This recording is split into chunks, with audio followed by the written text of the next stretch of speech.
আছে সানজিদা ফেল করছে, 2 সাবজেক্টে ফেল করছে, আলহামদুলিল্লাহ।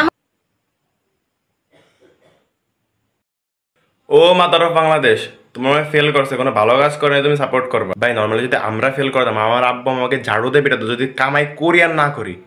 মানে মেয়েতে ইনকাম করে বলে কিছু বলতেছে না। বাহ, 5 মাসে 2 বছরের পর 5 মাসে পরে কমপ্লিট করছে। তোমরা কে পারবা? না, হিসেবে 3 মাস হবে। কে পারবা তোমরা? হিসাবে 3.5 মাস। ওকে, 3.5 মাস ধরে তুই ভালো মতো পড়ছিস, ভালো কথা। তার আগে কি করছিস? টিকটকে তো করছিস ভাই তুই। হ্যাঁ, 3.5 মাসের আগে কি করছে এই যে দেখে নেন। শুভ নববর্ষ। এই হচ্ছে আমাদের সব।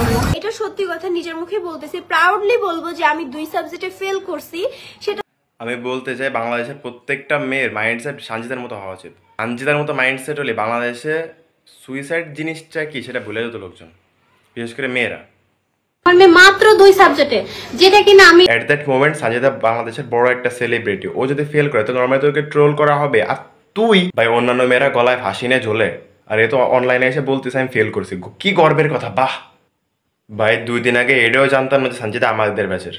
আমার এখন ঘৃণা লাগতেছে যে আমি 25-এর ব্যাচ।